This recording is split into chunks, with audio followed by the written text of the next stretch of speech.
최근 에콰도르의 치안 상태는 심각한데요. 지난 2023년도에는 살인 건수가 역대 최고를 기록했고요.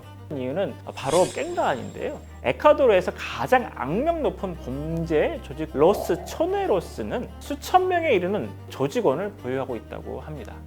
그리고 에콰도르 내무부 등의 자료에 따르면요, 22개의 에콰도르 주요 갱단들이 범죄 활동을 진행하고 있다고 합니다. 이렇게 에콰도르 갱단들이 성장할 수 있었던 것은 마약과 연관이 있다고 할 수 있습니다.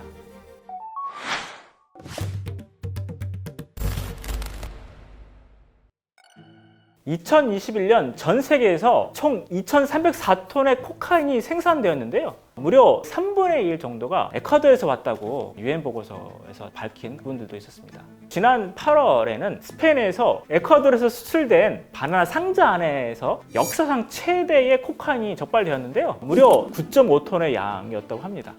네덜란드, 그리스, 이탈리아에서도 역시나 에콰도르에서 수입된 바나나 컨테이너에서 마약이 적발되었다고 합니다. 에콰도르가 현재 전 세계 30%의 바나나를 공급하고 있는데요. 이제는 바나나와 더불어 마약까지 수출하는 주요 국가가 된 것입니다. 에콰도르 마약 수사국에서 밝힌 자료를 바탕으로 보면요, 2023년 1월부터 12월까지 8,541건의 마약 수탕 작전에서 경찰 당국은 1,843명을 체포하고 82개 깽단 조직과의 연계된 것들을 확인했다고 합니다. 단속된 마약의 양은요, 지난 3년간 연속해서 200톤 가량의 콜롬비아, 미국에 이어서 미주 대륙에서 세 번째로 많은 양이라고 합니다. 특히 남미의 마약 관련 전문 기관에 따르면요, 에콰도르가 마약을 처리하는 형태가 바뀌고 있다고 합니다. 기존에 단순히 마약이 통과하는 트랜짓 컨트리에서 마약을 분배 그리고 저장하는 센터로 확대되고 있다는 것인데요. 최근 수년간 에콰도르는 태평양 연안의 항만과 해안을 이용해서 수백 톤의 마약을 유럽과 북아메리카로 수출하는 글로벌 마약 밀수의 주요 통로이자 허브로 발전해오고 있다. 네, 실은 이처럼 에콰도르의 마약이 성장하는 주요 뒷배경은요, 바로 외부에 있습니다. 지난 2016년도 콜롬비아 정부는 국내 최대 게릴라 조직인 콜롬비아 무장혁명군과의 평화협상을 타결했는데요. 이 파크가 활동하던 지역에서 생산 및 유통하던 마약이 에콰도르 국경 지역으로 이동하게 된 것인데요. 이전과 달리 마약의 유통망 자체가 차단됨에 따라서요, 상대적으로 접근이 용이한 에콰도르로 이동하게 되었던 것이죠. 에콰도르의 이웃 국가인 마약의 생산 및 유통하는 콜롬비아와 페루가 있는데요. 사실 에콰도르는 그 중간에 끼어 있는 약간 샌드위치 같은 형국입니다. 즉 생산도, 소비도 상대적으로 하지 않지만 풍선 효과로 발생한 마약과 결부된 깽단의 확대 및 폭력화로 인해서 사회적 피해를 보고 있는 국가가 된 것입니다. 에콰도르 갱단의 수와 그 세력의 확장, 그리고 마약의 유통 정도는 양의 상관관계가 있는데요. 2010년도 이래 마약 유통 등으로 외부적 환경의 변화 등이 에콰도르 내 소규모 범죄 조직들이 세력을 확장하는 데 주요 변수가 되었고요. 이로 인해서 갱단 간의 이권 다툼이 잦아지면서 살인 등 강력 범죄가 급증한 것으로 분석할 수 있습니다. 지난 2016년도에서 2022년도 사이에 에콰도르 살인 범죄율이 무려 5배나 증가했는데요. 지난 2023년도에는 살인 사건만 4,800건이 발생할 정도였다고 합니다. 이렇게 되니 다른 나라로 이주하는 에콰도르 국민들이 많아진 것은 말할 것도 없고요. 그럼 에콰도르 정부는 이 문제에서 손을 놓고 있느냐? 그건 당연히 아닙니다. 취임한 뒤 2달도 채 안 된 노보아 대통령은요, 일상적인 국정 운영 능력을 검증받기도 전에 심각한 치안 위기 앞에서 강공으로 대응하고 있는데요.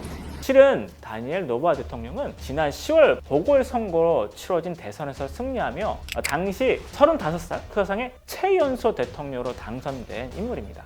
사실 이 대선도 참 굵직한 사건도 많았던 선거라고 할 수가 있는데요. 선거 이전 반부패 마약 조직 척결을 공약으로 내걸었던 그 당시 유력 후보였던 페르난도 비아센시오는 대선 직전에 선거 유세 중에 암살이 됐고요. 이 선거가 치러진 이유도 사실 전임 대통령이 임기를 채우지 못해서였는데요.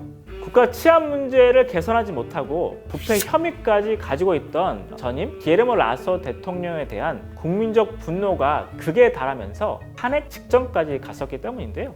결국 탄핵 전에 기에르모 라소가 먼저 의회 해산권을 활용해 대통령직을 내려놓았습니다. 결국 이런 갱단 문제들로 골머리를 앓던 에콰도르 시민들이 작년 대선에서 노보아 대통령에게 큰 희망을 걸었던 것으로 보입니다. 원래 노보아 대통령은요, 에콰도르의 대표적인 수출 품목인 바나나로 불을 일군 재벌가 가문 출신으로 그의 아버지인 알바로 노보아는요, 과거 5차례나 대권에 도전해서 실패한 이력이 있는데요. 이번에 그의 아들인 다니엘 노보아가 대권을 거머쥐므로 아버지의 꿈을 대리 실현한 면도 있습니다. 노보아 대통령은 지난 2021년 산타 엘레나 지역구에서 국회의원으로 처음 정계에 입문한 지, 즉 정치를 시작한 지 불과 2년 만에 대권을 창출하게 되었습니다. 특히 이번에 에콰도르 갱단과 결부된 치안 사태의 대응과 후속 조치 등이 추후 2025년도에 치러질 대선에서 주요 가늠자가 될 것으로 전망되는 만큼 노보아 대통령은 이번 사태를 본인의 어떤 정치의 주요 자산으로 활용할 여지가 있어 보이는데요. 따라서 멕시코의 펠리페 칼데론의 마약 갱단과의 전쟁, 그리고 콜롬비아의 알바로 우리베 전 대통령의 갱단 소탕 작전, 엘살바도르의 나이브 부켈레의 갱단 소탕 작전 등을 주요 레퍼런스로 삼아서요, 현 상황을 타개할 것으로 전망할 수 있을 것 같습니다. 스페인 말로 평화를 빠스라고 하는데요. 그러면 언제쯤 다시 이런 평화를 되찾을 수 있을까요? 어떠한 형편이든 간에 작금의 소요 사태는 일단락이 될 것 같습니다. 중요한 것은 지금과 같은 갱단으로 인한 사회 소요 사태를 어떻게 척결 또는 예방할 수 있는가인데요. 아달보 마시아스의 그런 체포와는 별도로요, 근본적인 해결책을 정부 차원에서 제도화해야 할 것 같습니다. 첫째, 콜롬비아, 멕시코, 그리고 엘살바도르의 갱단과의 또는 마약과의 전쟁 시 활용했던 그런 프로그램들을 면밀히 평가한 후에요, 에콰도르에 맞는 모델로 구축해야 할 필요가 있을 것 같습니다. 그리고 두 번째로는요, 마약의 생산국 그리고 소비국과의 연대를 통한 또 해결을 해야 될 부분들이 있을 것 같습니다. 더욱이 영내의 주요 행위자인 미국과 멕시코를 위시로 해서요, 지역기구가 있는데요. 특히 이 미주기구 내에 마약 남용 통제위원회가 있습니다. 이 위원회와의 그런 협력을 통해서 해결 방안을 모색할 수 있을 것 같습니다.